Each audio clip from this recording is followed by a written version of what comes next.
Assalamu alaikum warahmatullahi wabarakatuh. Ashama akkam jirtu. Barnoota haalaan barbaachisaa ta'e takka isinii qabadhee dhufeen jira. Akkaataa sagalee kolfaa, sagalee adda addaa, sagalee kolfaa babbareedaa ta'e viidiyoo TikTokii irratti galchine fayyadamuu dandeenya. Ka jedhu namoota baay'eetu na gaafataa turan. Anis deebii isaa isinii qabadhee dhufeen jira. Akkaataa itti fayyadama isaa kan waliin ilaallu ta'a.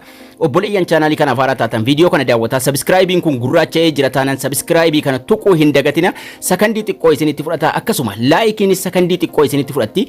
Laayikii gochuudhaan eegalaa isiniin jecha haala kamiin viidiyoo TikTokii yeroo maxxansitan sagalee kolfaa adda addaa hedduu jira haala kamiin irratti fayyadamuu dandeenya ka jedhu namoota baay'een na gaafataa turan. TikTok irra seenuudhaan haala kamiin akka sagalee kolfaa kana sagalee adda addaa irratti jijjiiruudhaan kolfa istaayilii adda addaatiin jiru irratti galchine fayyadamuu dandeenya ka jedhu waliin ilaalla. TikTok irra erga seenne boodagaan ida'uu tuquudhaan akkuma duraan viidiyoo itti maxxansitanitti yookaan immoo TikTok irratti feetanitti fe'uu eegallaa jechuudha. Sagalee kolfa adda addaa irratti fayyadamuudhaaf ida'uu jala jiru kana tuquudhaan gara fuula duraa deemne suuraas ta'u yookaan immoo viidiyoo tokko waliin maxxansinee haala kamiin akka sagalee kolfaa kana irratti fayyadamuu dandeenyu salphaatti waliin ilaalla. Daqiiqaa 3 ta'u sakandii 60 upload irra tuquudhaan yookaan immoo achirratti kan of waraabdanis ta'u rakkina tokko hin qabu. Upload ka jedhu kana tuquudhaan suuraa yookaan immoo viidiyoo waan feene takka filachuudhaan gara fuula duraa adeemnaa jechuudha. Yoo feetan suuraa yookaan immoo gubbaa irraa viidiyoo irra kaawwachuudhaan viidiyoo waan feetan waan gaalarii keessan keessa jiru waan waraabamee jiru yoo feetanis kan irratti waraabdan ta'uu ni danda'a waa tokko rakkina hin qabu waan feetan filachuudhaan gara fuula duraa adeemna. Suuraadhuma takka callisee haa filadhu.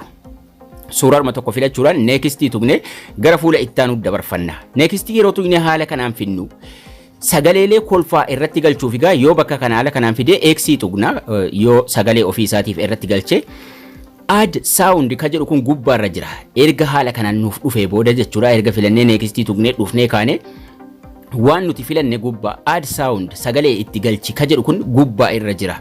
Add sound ka jedhu kana tuqannee gara fuula duraa adeemna. Add sound kana yeroo nuti tuqannu filannoolee adda addaa nuu kenna. Recommended ka jedhu jalqabaa jalatti sagaleelee adda addaatu nuuf bahu. Sagalee kana keessaa kafeene jijjiirree fayyadamuu dandeenya. Haa ta'u malee nuti kan nuti as keessaa fayyadamnu sarchi mallattoo itti waa barbaadan san tuqannaa jechuudha. Sarchi ka jettu kun mallattoon sarchii kun as jirti isii tuqachuudhaan gara fuula ittaanutti darbina. Erga waan feene filannee kaane sarchii kana tuqna. Sarchii yeroo tuqnu haala kanaan nuuf baasa sagalee adda addaa as jalatti nuuf kenna ofii isaatiif for you nuun jedhe. Haa ta'u malee nuti gubbaa irratti bakka sarchii irratti salphaadhumatti sagalee barbaannu argachuudhaaf saawundii barbaanne argachuudhaaf sarchi bakka jettu kanarra tuquudhaan barreeffama takka irratti barreeffannee sarchii goona. Dhimmi sagaleen kolfaa wal qabate sagaleen adda addaa achi irratti bakka tokkotti akka inni nuu dhufu sarchii kanarra tuqanna. Sarchii kanarra tuquudhaan laughing sound jennee sarchii godhanna yookaan immoo laughing qofa jennee sarchii godhannu rakkina tokko hin qabu. Qubee isaa gurguddisee as jala isinii kaa'anii argattu. Laughing sound akkasuma warroonni obboleeyyan hin mul'atu jettan qulqullina viidiyoo dabalaatii daawwadhaa sirriitti mul'ata. Laughing jettanii yeroo isin barreessitan haala kanaan laughing sound ni jedhee isinii fida garuu laughing sound yoo jettanii itti dabaltanii barreessitanis waa tokko rakkina hin qabu. Laughing sound isa jedhu keessaa fayyadamna irra tuqannaa jechuudha. Laughing sound sagalee kolfaa yeroo nuti irra tuqanne egaa waan dhimma kolfaa wal qabate mara isaa bakka takkatti gadi nuuf yaasaa jechuudha. Kun hundi isaatu sagalee kolfaati. Tokkoon isaa taphachiifnee ilaalla. Yeroo nuti irra tuqne sagaleen kolfaa sun nu eegala ka barbaanne keessaa filannaa jechuudha. Kan isin as jalatti argitan marti isaa sagalee kolfaati. Wanni isin laughing soundiidhaan sarchii gootanii baaftan hundi isaa.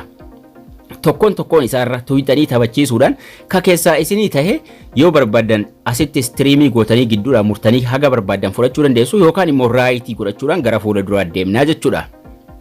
Feenu asuma irratti maqasii tuqnee waan haga feene keessaa muruu dandeenya. Taphachiifnee ilaalla. Sanaan booda raayitiin fuula dura isaa jira. Raayitii itti goonaa jechuudha.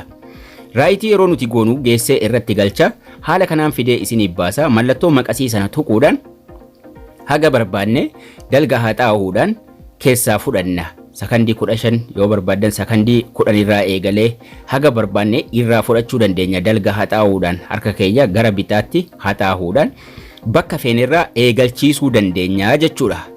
Sararri jalqabaa sun haga gidduu kana qofa nuuf kennaa jechuudha. Haga barbaanne irraa fudhanna. Haala kanaan erga tiriimii godhanne kaane danii goona sagaleen sun amma dhufee irratti nuuf seenee jira. Ka ittaanu neekistii gochuudhaan gara fuula ittaanuutti gara maxxansuutti darbuudha jechuudha. Sagaleen kolfaa sun irratti nuuf seenee jira waan ta'eef.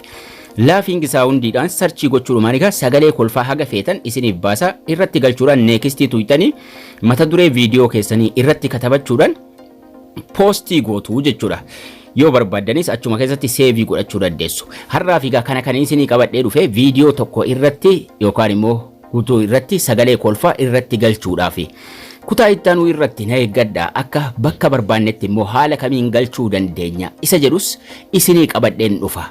Har'aaf egaa sagalee kolfaa san eessaa akka argannuu fi akkamitti akka viidiyoo irratti galchuu dandeenyu salphaadhumaan haala kanaan fayyadamuu dandeenya jechuudha. Viidiyoo barbaanne irratti sagalee kolfaa laughing sound, funny sound jettanii sarchii gochuudhaan irratti galchuu dandeessu. Baay'ee salphaadha. Steepiin isaa haala kanaan itti fayyadamaa isiniin jecha. Akkasuma obboleeyyan immoo chaanaalii kanaaf haaraa taatan mata dureedhuma kana chaanaalii kiyya jala seentanii mata dureelee gubbaa kana jiru jala pileeylistii jala yoo seentan barnoonni TikTokii, barnoonni Facebookii, barnoonni YouTubii wal qabate, barnoonni viidiyoo editingii wal qabate, marti isaa barnoonni iimeelii wal qabatu bakka takka takkatti hidhamee jira.